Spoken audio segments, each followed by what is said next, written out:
My stepmother had me escorted out of my father's ICU room, calling me not family, never realizing one phone call would strip her control completely. One call to the hospital administrator and everything flipped.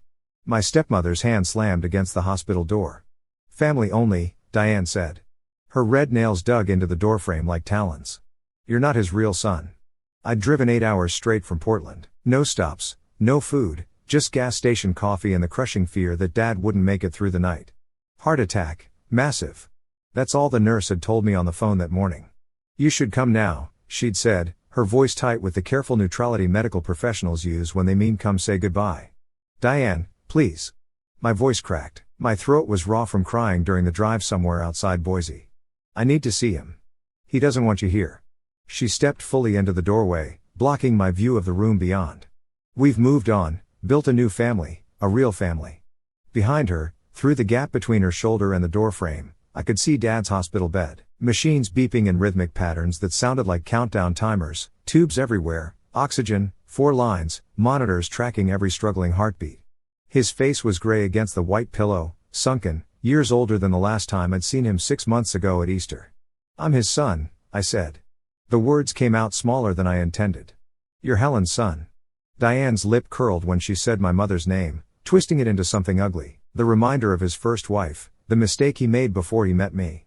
The hospital corridor smelled like bleach and desperation and the particular staleness of recycled air.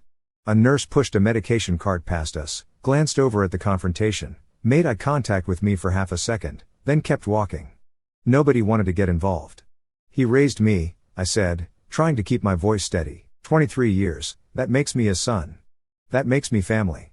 Biology makes you his son." Diane pulled out her phone, latest iPhone, rose gold case, her carefully curated life on display in the lock screen photo of her and Dad on some beach in Mexico. "Love makes you nothing." She started typing, fast angry thumb movements. "Security. Yes, ICU wing, 3rd floor, room 347. Someone's harassing me. I need help immediately. This wasn't supposed to happen. Dad and I talked every Sunday evening. Had for 2 years since I'd moved to Portland for work, software development for environmental monitoring systems. Good job, great pay, the kind of opportunity you don't turn down." Diane had called it abandonment. "You're choosing your career over family," she'd said during that last dinner before I left. "Running away from the people who love you." That wasn't fair. I'd invited them to Portland a dozen times. Sent plane tickets twice. Diane always had excuses, headaches, Dad was tired, they had other commitments. It wasn't a good time. Always something. But she made sure everyone knew I was the one who'd left. Dad's brother, Tom, started making comments at family gatherings. "Nice of you to show up, Marcus. Thought you'd forgotten about us." Dad's friends from the Rotary Club would ask him, "How's your son in Portland? Does he ever visit?" Diane had constructed a narrative. The ungrateful son who abandoned his father. The selfish kid who chose money over family, the one who didn't care enough to come home. And now she was using that narrative to keep me out of his hospital room. 2 security guards appeared at the end of the hallway. Large men in Navy uniforms with radios clipped to their belts. Ex-military from the way they moved. Purposeful, efficient, alert. "That's him," Diane pointed at me, her finger jabbing the air. "He's been threatening me, screaming at me, following me. I'm afraid for my safety." "Ma'am, we need you to calm down," the taller guard said to her, which I appreciated for about half a second before he turned to me. "Sir, we need you to leave the area." "I just want to see my father," I said. My hands were shaking. I shoved them in my pockets. 5 minutes. That's all I'm asking. "Sir, is this man related to the patient?" the guard asked Diane. "Stepson," Diane said quickly, smoothly, like she'd rehearsed it. "Not blood, not welcome. His father specifically said he doesn't want to see him. It's too stressful." The doctor said no stress. Lies, all lies. But how could I prove it? The shorter guard, stocky, shaved head, compassionate eyes that said he hated this part of the job, took my arm gently but firmly. "Sir, please come with us." "I drove 8 hours, I said, and hated how desperate I sounded. "Please, he's my dad." "Sir, we don't make these decisions. Family does. Please come with us." They walked me toward the elevator, their grip professional but unyielding. Past nurses who looked away quickly, past patients in wheelchairs who pretended not to see, past a family crying in the waiting room, their grief public and raw and somehow more legitimate than mine. Diane stood in the ICU doorway, arms crossed, chin up. Victorious. She smiled. The elevator doors closed. My reflection stared back from the brushed steel. Red eyes, wrinkled shirt, 8 hours of highway dust on my jeans, defeat written across every line of my face. They escorted me through the lobby, past the gift shop selling get well balloons and teddy bears holding hearts that said feel better soon. Past the cafeteria where the smell of burnt coffee made my stomach heave. Through the automatic doors that whooshed open like they were expelling me from sacred ground. Don't come back, the tall guard said, not unkindly. Hospital policy. If family says no visitors, it's no visitors. We can't have disturbances in the ICU. Those patients are critical. I understand, I said, because what else could I say? I stood there in the parking lot as they walked away. The sun was setting, orange and pink and purple across the hospital windows. Beautiful in a way that felt obscene. My car was somewhere in the massive visitor lot. I couldn't remember where I'd parked. I'd been running on autopilot, terror and caffeine. My phone buzzed. Text message from my Aunt Linda, Dad's sister-in-law. Diane says you showed up and caused a scene. Is that true? I stared at the message, tried to figure out how to respond. Gave up and shoved the phone back in my pocket. Then I remembered something. 6 months ago, April. Dad's lawyer had called, Dennis Kowalski, the estate attorney Dad had used for 20 years. Updates to his will, he'd said, emergency contact forms, medical power of attorney paperwork. Your father wants to make sure everything's in order, Dennis had explained. He's getting older. Wants his affairs organized. Smart man. We'd had a phone call about it. Dad and me, one of our Sunday evening calls. I'm putting you down as my medical power of attorney, Dad had said. His voice had been strong then, certain. Nothing like the gray ghost I'd glimpsed through that hospital room door. You're the only one I'd trust to make the right call if something happens. Diane's too emotional. She'll panic. You're practical, level-headed like your mother was. I'd protested. Said Diane was his wife. She should be the one. Diane loves me, Dad had said carefully. But she doesn't always make decisions based on what's best. She makes them based on what feels right to her in the moment. I need someone who will listen to the doctors. Follow my wishes. That's you, Marcus. I pulled out my phone with shaking hands. Found my email. Scrolled back through 6 months of messages. There, subject, David Chen, medical POA and advanced directives. I opened it, downloaded the PDF attachment, notarized document signed by Dad, witnessed by Dennis Kowalski and a paralegal named Jennifer Martinez. Medical power of attorney, Marcus James Chen, authorized to make all healthcare decisions in the event David Lawrence Chen is unable to make such decisions himself. My heart hammered against my ribs. I dialed the hospital's main number with trembling fingers. Mercy General Hospital, how may I direct your call? Administration, please. My voice came out steadier than I felt. 3 rings. 4. 5. Administration. This is Patricia Odom, Miss Odom. My name is Marcus Chen. My father is David Chen, a patient in your ICU. I'm being denied access by his wife, but I hold his medical power of attorney. Silence. Then rapid typing. Can you send me verification of that, Mr. Chen? I forwarded the email, hit send, waited, counted my heartbeats, watched the sun sink lower. Mr. Chen, I'm looking at your father's file now. More typing. A long pause. You're correct. You're listed as David Chen's medical power of attorney. This was filed with our records in April. His wife just had me physically escorted out of the building by security. She did what? She told security I was harassing her. They removed me from the ICU and told me not to return. Patricia Odom's voice went cold. Professional. The tone of someone who just realized liability was about to land on her hospital. That was unauthorized. The medical power of attorney supersedes spousal authority in healthcare decisions. Where are you now, Mr. Chen? Parking lot. Section C, I think. Come back to the main entrance immediately. I'll meet you there personally. 5 minutes later, Patricia Odom stood at the main entrance doors. Mid-50s, gray hair pulled back in a tight bun, no-nonsense glasses, navy blazer with a hospital ID badge clipped to the lapel. She had the look of a woman who'd spent 30 years navigating hospital politics and didn't have patience for drama. Mr. Chen, that's me. She looked me over, taking in the wrinkled clothes, the exhaustion, the red eyes. Her expression softened fractionally. Follow me, please. We took the elevator to the 3rd floor. She stood with perfect posture, hands folded in front of her, radiating authority. 2 nurses got on at the 2nd floor, saw the administrator, and immediately straightened their uniforms. Patricia, one murmured nervously. Jennifer, how's the Morrison family doing in 412? Much better. They're being discharged tomorrow. Good. The elevator doors opened. ICU. The beeping was louder here, more urgent. The smell of antiseptic stronger. Patricia walked down the corridor with swift, purposeful steps. Her heels clicked against the linoleum like a countdown. Nurses at the station straightened when they saw her approaching. One picked up a phone. Diane was still standing guard at Dad's door, room 347. She saw us coming. Her face went white, then red, then purple.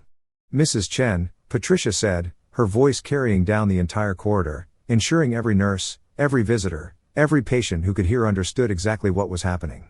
This man holds medical power of attorney for David Chen. He has full legal access to the patient and full authority over all medical decisions regarding his care. That's impossible, Diane stammered, her perfect composure cracking. I'm his wife. I'm his next of kin. This is absurd. And he, Patricia gestured to me, is the legal healthcare decision maker as designated by the patient himself in a notarized document filed with this hospital 6 months ago. Mr. Chen has every right to be here. In fact, he has more authority than you do regarding medical decisions. I watched the realization hit Diane, watched her understand that she'd overplayed her hand. You can't do this, she said, but her voice wavered. I'm family. I'm his wife. I've been here the whole time. Mrs. Chen, Patricia's voice could have cut glass.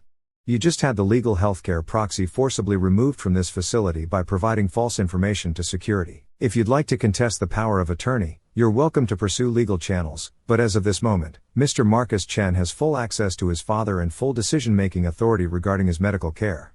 Patricia stepped aside, gesturing to the door. Mr. Chen, your father is waiting. I started to move past Diane. She grabbed my arm, her red nails digging in hard enough to hurt. You can't do this to me, she hissed, her voice low and venomous. I've been taking care of him. I've been here. You abandoned him 2 years ago for your precious career in Portland. I stopped, looked at her directly, let the moment stretch. Around us, nurses had stopped working. Security, different guards, not the ones who escorted me out, had appeared at the end of the hallway. Patricia stood with her arms crossed, watching everything with the detached interest of someone documenting evidence. Actually, Diane, I said quietly. You can leave now. Her eyes widened. Excuse me. I pulled my arm free from her grip, looked her directly in the eyes. Family only. Her mouth opened, closed, opened again like a fish drowning in air. You wouldn't dare. Patricia, I said, not taking my eyes off Diane. Can you clarify hospital policy on visitors when the medical power of attorney holder requests restricted access? The healthcare proxy can restrict visitors as they see fit in the best interest of the patient, Patricia said smoothly, like she'd given this speech 100 times, including spouses. The proxy's authority is absolute in medical decision-making and patient welfare matters. Diane's face went through several shades of red. David would never want this. David gave me this authority 6 months ago, I said. He signed the papers, had them notarized, filed them with the hospital. He knew exactly what he was doing. I turned to Patricia. I'd like privacy with my father, please. No visitors except medical staff until I say otherwise. Of course, Mr. Chen. Patricia pulled out her phone, typed something. I'm noting that in his file now. Security restriction placed at the request of the healthcare proxy. Mrs. Chen, you'll need to leave the ICU immediately. This is insane. Diane's voice rose to a near shriek. Several patients' monitors started beeping faster. Her outburst was literally affecting people's heart rates. I'm his wife. We've been married for 8 years and he's held medical power of attorney for 6 months, Patricia said calmly, professionally with the air of someone who just won a legal argument. The patient made his wishes clear when he designated Mr. Chen as his healthcare proxy. Security. The 2 guards approached. Different faces than before, but same Navy uniforms, same professional demeanor. Please escort Mrs. Chen from the ICU, Patricia said. She's to have no access to room 347 or patient David Chen until the healthcare proxy authorizes it. If she returns without authorization, she's to be removed from the hospital entirely and banned from the premises. You'll regret this, Diane spat at me as the guards approached. Her perfect mask had completely shattered. When he wakes up, if he wakes up, you'll pay for this. I'll make sure everyone knows what you did. Your Uncle Tom, your Aunt Linda, everyone at his church, everyone he works with. They'll all know you kept his wife away from him while he was dying. If he wakes up, I said quietly. I'll ask him what he wants. Until then, I'm making the decisions he trusted me to make. The ones he put in writing, the ones he specifically gave to me instead of you. The guards took her arms, professionally, not roughly, but firmly enough that resistance was pointless. She looked at me one more time, her face twisted with rage and something else. Fear, maybe. The realization that she'd just lost control of a narrative she'd been building for 8 years. They walked her down the hallway. She protested the entire way, voice echoing off the walls, accusations flying, threats of lawyers and lawsuits and making me pay for this betrayal. The elevator doors closed on her rage. Silence settled over the ICU like snow. Patricia touched my shoulder briefly. "I'm sorry that was necessary, Mr. Chen. Dr. Sarah Winters is your father's cardiologist. She's excellent, 20 years of cardiac care experience. She'll be making rounds in about an hour. I'll let her know you're here and that you're the decision maker." "Thank you. And Mr. Chen," Patricia's voice dropped lower. "I'm also noting this incident in our security records. If Mrs. Chen attempts to interfere with your access again, provides false information to staff, or makes any more scenes, she'll be permanently banned from this hospital. We take patient welfare seriously, and that includes protecting healthcare proxies from harassment." She walked away, leaving me standing at the door to room 347. I pushed it open. Dad looked worse up close. So much worse. The machines I'd glimpsed from the hallway were even more invasive than I'd realized. Tubes down his throat. 4 lines in both arms. Electrodes across his bare chest monitoring every heartbeat. A ventilator breathing for him with mechanical precision. Hiss, click, hiss, click. His face was gray, sunken. The strong man who'd taught me to ride a bike, who'd sat through every soccer game even in the rain, who'd helped me move to Portland 2 years ago despite Diane's complaints about being abandoned. That man looked small in the hospital bed, mortal, fragile, breakable. I pulled the visitor chair close to the bed, took his hand. It was cool, papery, so much frailer than I remembered. "Hey, Dad," I said quietly. "It's Marcus. I'm here." The machines beeped their steady rhythm. The ventilator hissed. "Sorry it took me 8 hours. Traffic was terrible through Boise. You know how the construction gets near the state line." Nothing. No response, but I hadn't expected one. I sat there holding his hand, watching the monitors, trying to decode what the numbers meant. Heart rate 58, blood pressure 110/65, oxygen saturation 95%. Were those good, bad? I had no idea. A nurse came in. Young woman, probably mid-20s, with kind eyes and purple scrubs featuring cartoon stethoscopes. "You must be Marcus," she said softly. "I'm Alicia Rodriguez. I'm the one who called you this morning. Thank you for that, for calling me. Your father had your number listed as primary emergency contact." She checked Dad's 4 bags, made notes on a tablet. "I know there was some confusion earlier with Mrs. Chen."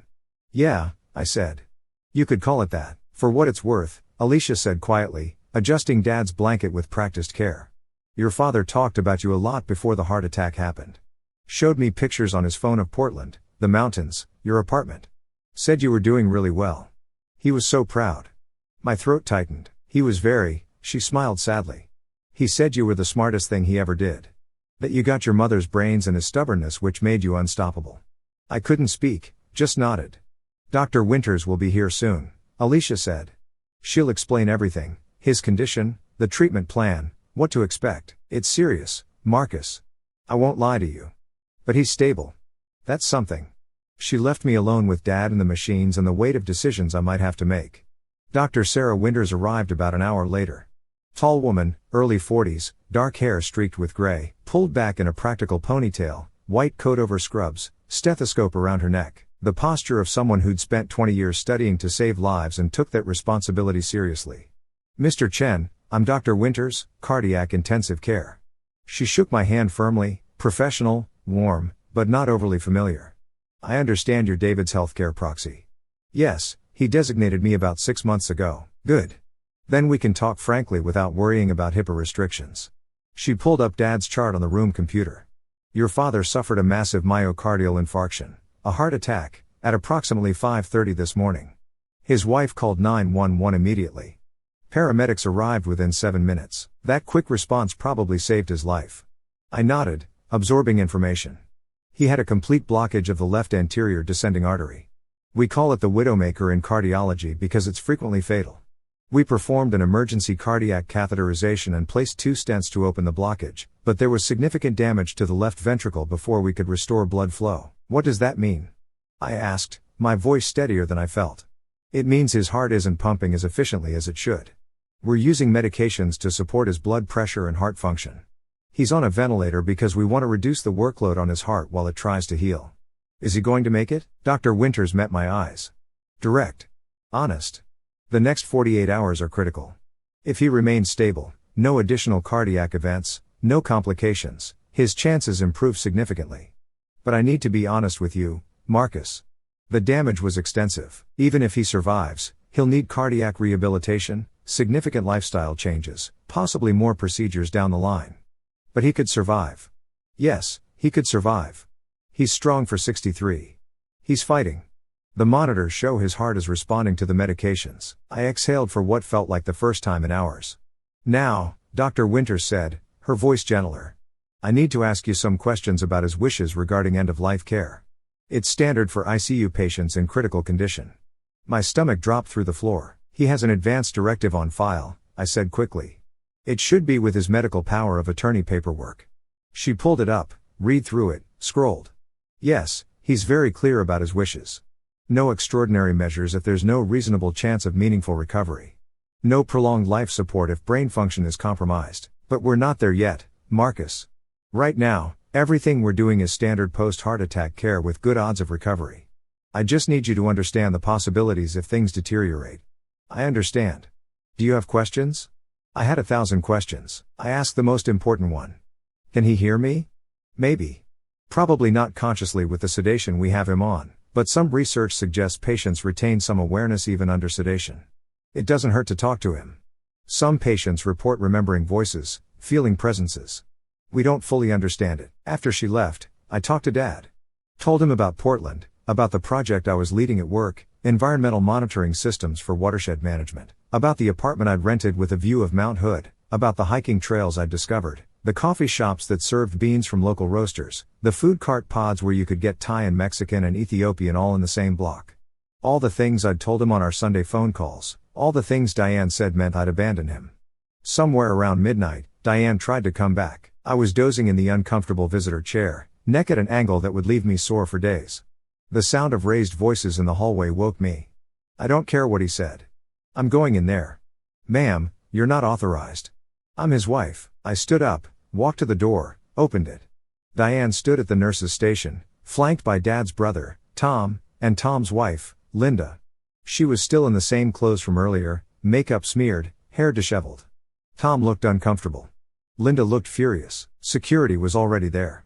A different guard this time, a woman in her 40s with sergeant stripes on her uniform. Marcus, Tom said when he saw me. What the hell is going on? Diane says you've banned her from seeing David.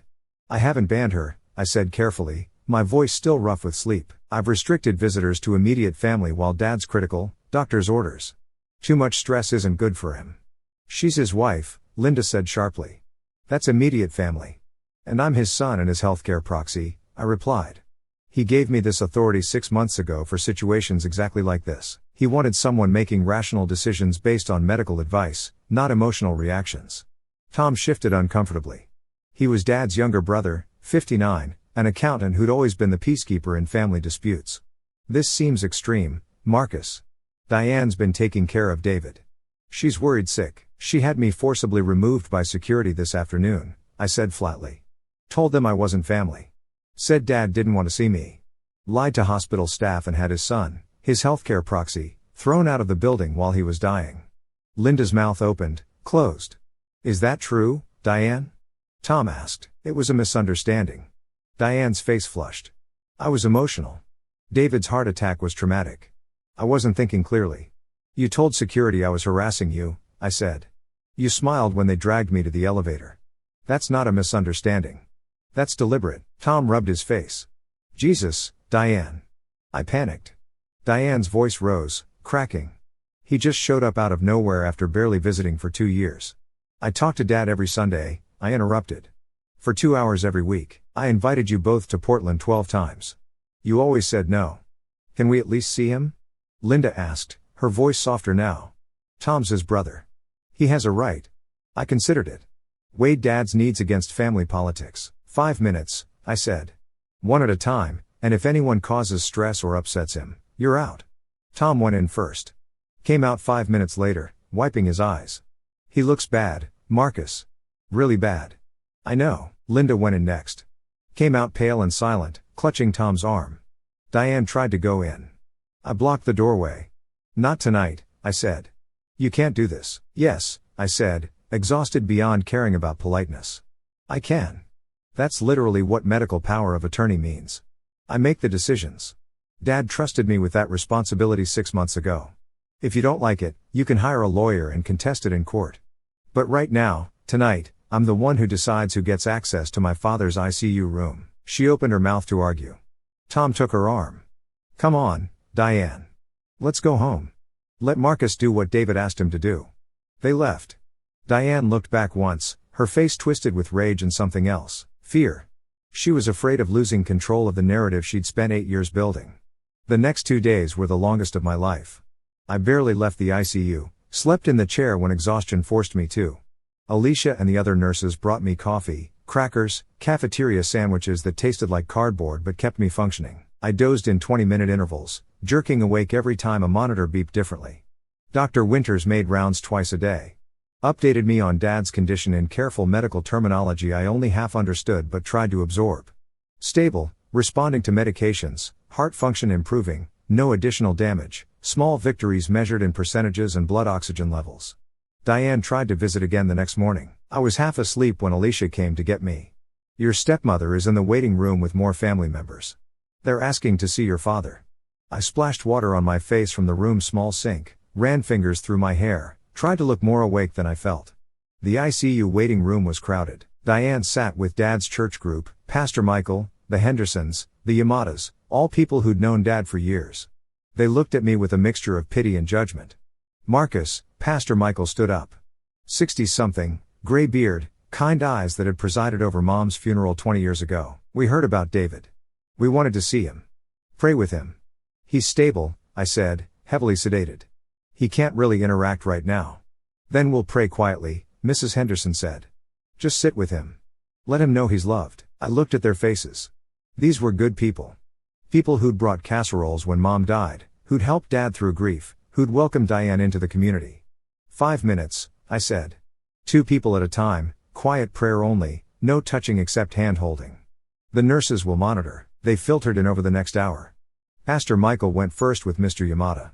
They prayed quietly, held Dad's hands, left tearful. The Hendersons went next, then others.